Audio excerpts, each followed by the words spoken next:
Well, next up was the long awaited first time ever face off between Chris Jericho and Adam Cole. Who's longly awaited it, you might say? Probably Jericho. He's been anxious to sap some of that good Adam Cole adrenochrome. I mean, they got in a ring, and this was, I will say, probably the most WWE style thing. They got in the ring, both of them with microphones, and Adam Cole, always a fan of Jericho, always had respect for him. They shook hands, and then Jericho says, "Well, I've got zero respect for you. I think you're an arrogant son of a bitch." And then Adam Cole says Chris is a jagoff, an insecure, stupid idiot. And Jericho tells him off and says, "Get out of my ring." And Adam says, "What you going to do about it?" And Jericho shoves him, and Adam Cole gets on him. And then here we go. And I went through all of that because with this, it wasn't really important what they said, and they did a fine job of what they were doing to set up their argument. Adam Cole's very well spoken. But here is where they had the idea, the concept of an angle to do that. I mean, maybe, I don't know, Jericho's old enough. He's been around. It's probably been done. That's why maybe he pitched it. He just didn't pay good, close attention, or there's no quality control to ensure that everybody else involved in it understood what the fuck to do or what was going on. That sometimes happens, that these guys these days, or Tony as a booker with ADD, takes a moment or a thing they remember and think they know the whole setup to, execution of, and fallout from a particular kind of angle. In this case, what they wanted to do was a variation on the old, we're going to make the babyface watch as we hurt or punish someone dear to him angle, right? And I mean, that's as old as wrestling. And it was the flavor of that angle was something that Dusty'd do, Watts would do. I've seen it in Tennessee. It's an old time territory angle. And it has many multiple variations because it depends on who's involved.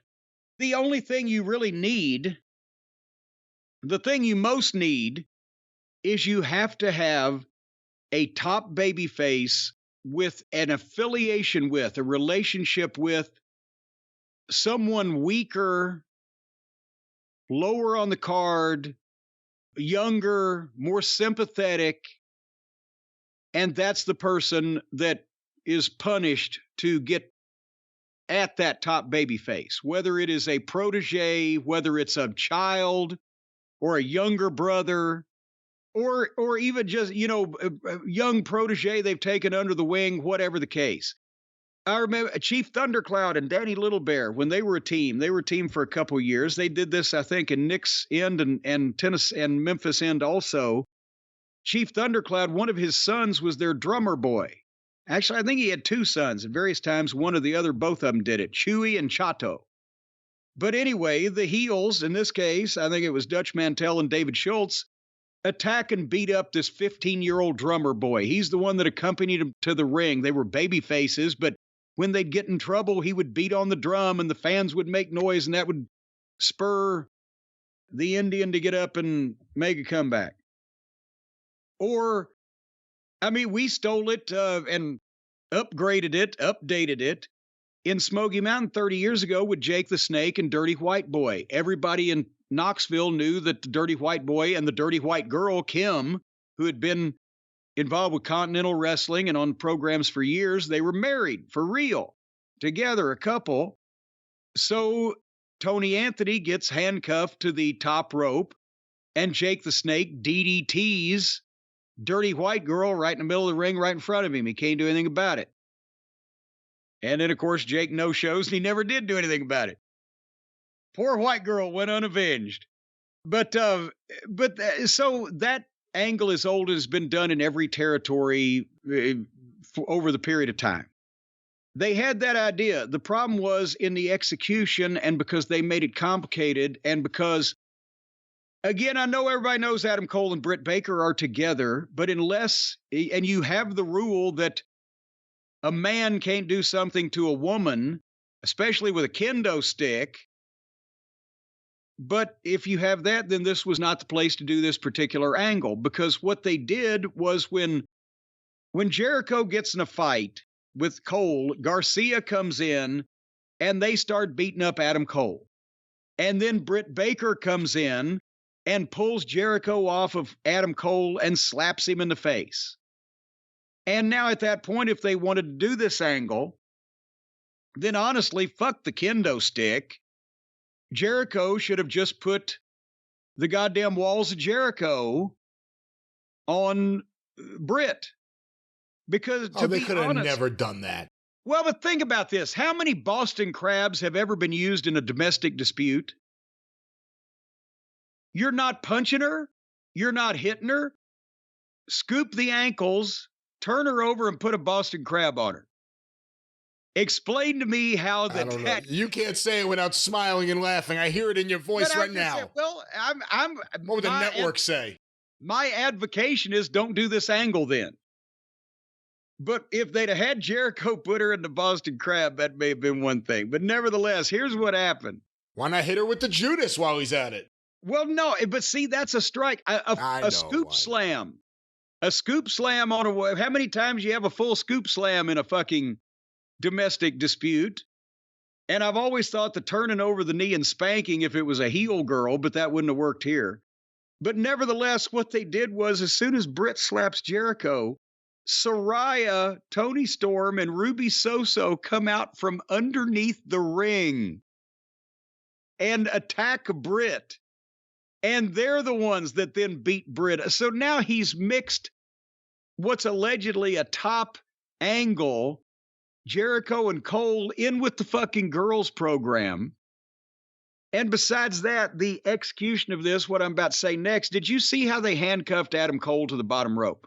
And have you ever seen that? Was he actually handcuffed? Because it looked to me like he was holding the rope, that he could have gotten up at any time. Was he handcuffed? No, he was holding the rope because he had no choice, because they handcuffed him literally to the rope. And those were not handcuffs, those were leg shackles. Oh. And the reason you can tell the difference is because handcuffs police issue handcuffs have either 2 or 3 links of chain in between the cuffs, or elsewise, they don't have any chain. They're those stiff kind that join together, and you can't work with those at all. You can't move in those. Your hands can't turn. You can't use those for working purposes in wrestling at all.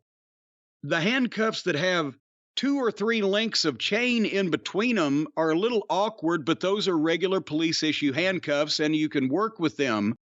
But the leg shackles have that foot or 18 inches, well, probably a foot of chain in between them, because you have to walk with those, right? That's why you never find handcuffs that have that much chain in between them. Those are leg shackles. That's first of all. Second of all, what he did was he put Adam Cole's wrist right next to the rope and put one end of the cuffs around both the wrist and the rope. So effectively, Adam Cole was handcuffed to that bottom rope to the point where his hand was in a place where all he could do was fucking hold on to the rope. And that's... Okay, imagine this. When you're going to handcuff somebody to say handcuff so-and-so to the top rope so that we can do this angle. Well, unless you specifically tell the guy and show the guy how to do it, chances are they're going to fuck it up if they've never done it before and never been told how to do it right. I've seen if somebody take a pair of handcuffs and handcuff one cuff around the wrist, right?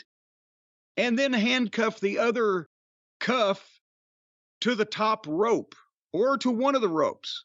Well, that doesn't work, because then the guy can walk the full length of the ring up and down in front of the rope. See what I'm saying? You can slide the handcuff down the rope. And so he still can't get to the middle of the ring, but it's a bad visual because he's not restrained in a specific area. He has too much freedom of movement for the visual you're giving the people to be that he's confined. This, the way that they did it, Cole was down on his knees at the bottom rope and couldn't really move at all, which is too much confinement. And you can't visually give the people the dog at the end of its leash that you want in this. What you want is you want one cuff around the wrist and the other cuff on the top turnbuckle in between the turnbuckle pad and the ring post. Because now, effectively, the guy is immobilized in one 6-foot square area, but he's got room to panic and freak out and show the people that he's confined. If he can't go over the top rope because then he's on the apron. And that doesn't help him. He can't get down to the floor because he doesn't have enough slack. But if he's in the ring, then he can have one arm outstretched from the top turnbuckle and the other arm reaching into the middle of the ring like, oh my God, I can't reach to do anything. And he can pull and tug, but the turnbuckle won't come out. And he can try to lean back and throw kicks out to the middle of the ring at the heels that can taunt him because they're a foot away and he can't reach and they see how much slack he's got. And the whole building does too. Do you see where I'm going with this? That makes it jeopardy and urgency. The guy has all this room to try and portray that he can't get away. And there's a specific line that he can't cross that the heels stay right beyond and taunt him. And then that's just the people involved in this, right? That we're talking about. The guy that's handcuffed, the weak person that's dear to them, that's down in the middle of the ring, and the heels that are beating the shit out of that person. But here's another thing that made this WWE, and it was the pace of a glacier. Nobody was coming out.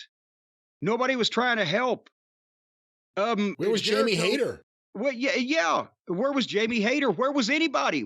They've established they've got 25 security guards at any point. They've got multiple referees. Britt Baker has Jamie Hayter. Even ring crew people, somebody from the crowd. That's the point. The picture that they created, the visual, was lacking. Even if they did one part of the song, the guitar part, they still needed drums and a bass and the fucking synthesizer, whatever. So when Jericho hands Saraya the kendo stick and she's wearing Britt Baker out, yes, Adam Cole was freaking out because he couldn't get there, but he was in that confined, squatted space. And then, and the thing is, when the guy's allowed to be on his feet, handcuffed to the top rope, then you can go in and kick him and put him back down on his knees, and he can sell, but then he can get up, but he can't reach, and blah, blah, blah. But meanwhile, nobody was coming out. And in the territory days, yes, it was easier. I will give them that, because the fans knew there was only 8 other baby faces in the building, or they knew there's only 2 referees for the night, or the promotion didn't have its own security. They used uniformed police officers that didn't get in the ring unless one of the fans did. And the fans had seen that and they knew that. But at this point, if Hayter could have run out, there's 3 girls in the ring, plus there's the Jericho heels. One of the girls wipes Hayter out, plays King of the Hill. But maybe also you bring a couple of referees out. And they're trying to help, and they're trying to get around the guy that's handcuffed. But there's a kendo stick in the ring. One of the heels takes kendo stick and is reaching over the top rope and smacking away at the referees. In the territory days, a lot of times you would have the guy that was known as being the ring crew guy. He'd come and he'd get up on the ring apron and try to start unscrewing the top turnbuckle so that it could come out so the cuff could be switched or slipped off. But the heels would keep him away, and they'd play King of the Hill with anybody else trying to come in as the bell was ringing. And the baby faces underneath on the card, they are coming back out. Maybe a main event guy doesn't come out until after it's all over with, and then he runs out with one boot on or shower shoes on and shampoo in his hair. to explain why that he didn't come out and make the save because he had just wrestled and was in the shower when all this went going on. And through all of that chaos and urgency being portrayed at ringside, and if a guy was tied in the ropes instead of cuffed, then I've done this finish and I've seen it before. You'd send the ring crew guy to go under the ring and get in the toolbox and either come out with bolt cutters or a fucking knife and cut the rope or cut the fucking cuffs. But it would be too late because the heels were urgently doing this after taunting the babyface when they see people coming out and trying to intervene and they're starting to knock them off. Then they get their business done. And then somehow that one babyface that's been trapped gets loose, or too many people come in the ring and the heels bail with no contact. So they leave with their heat, but they don't just finish what they're doing like they did here and just stroll off with nobody ever having tried to hinder their fucking criminality. So this was just part of an angle that somebody remembered somebody telling the story of, but nobody knew how to execute the fucking thing to where it had any impact and made any difference or looked any different than anything else. Does what I said just make any sense? It makes a lot of sense. Cole looks so weak, just sitting there, holding the rope while he's, as you're saying, cuffed to it, but it looked, because you see the giant chain and the other cuff on the ground, it looked like he was just holding the rope. Yeah. And he's saying, please let her go. Let her go. Who's he saying that to? Jericho or the girls? Like, it was a situation. He had no power over anyone. It was a situation that there was no way to make it work well, I don't think. And there goes Julio and everyone right behind me. This wasn't necessarily done, I think, too well. Now, to be honest, there are a lot of fans who think this was really great, that it was well done, that this is going to really make people want to see Adam Cole get his hands on Chris Jericho, and I guess Britt Baker get her hands on the Outcasts. What do you think of that argument? Well, again, they've mixed a main event singles level program with Cole and Jericho in with the girls angle. And how's that? They're going to have a fucking 8 or 10 person with a couple of Jericho's guys and the Ruby Soso and Tony Storm against Britt and Hayter and Cole and whoever no mixed match. It'll be Jericho and Saraya against Britt and Cole. Oh my God. And see, that's going to be rotten.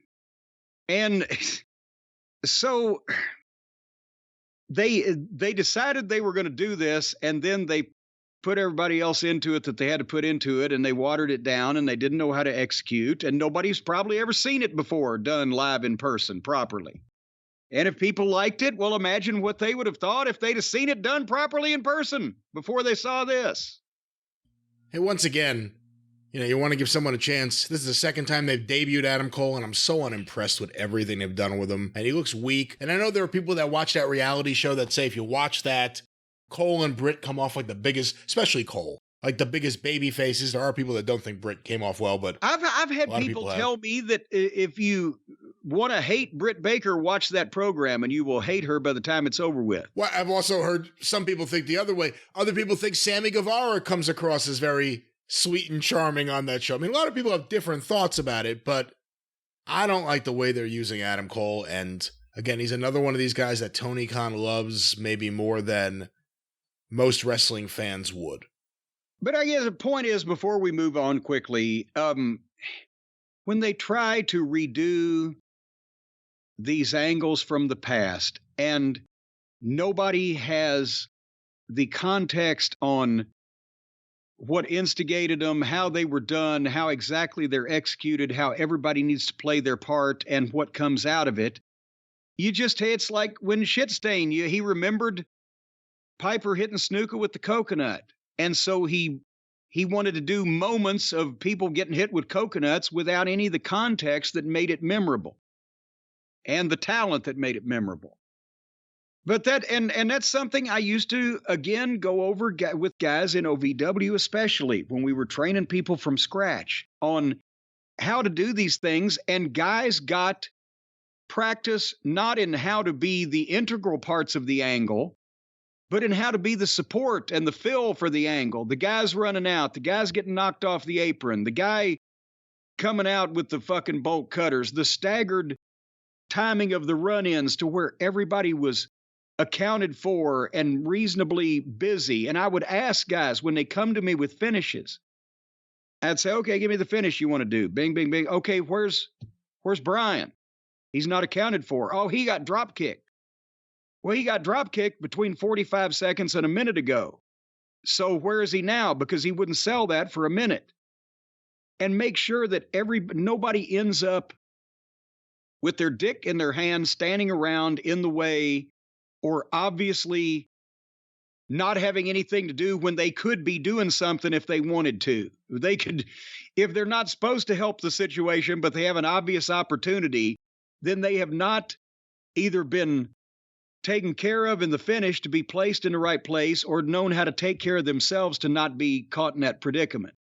And you always want to teach guys, where are you? And none of this was not allowed, the hiding underneath the ring or at ringside or just sitting around until your cue. You had to have something to do to keep you busy in a natural way for every second that you were in view of the people in the arena, TV or not, or you got yelled at. Because it's one take and it's fucking live and we don't do bullshit. And now people just run in or don't run in intermittently with no reason, no purpose. And if they're not needed for a spot for the next couple minutes, they are allowed to just roll out on the floor and lay around for a while in full view of the people. Fuck all of that. So anyway, bad training and improper agenting and producing, and probably a good deal of not listening comes into all of this.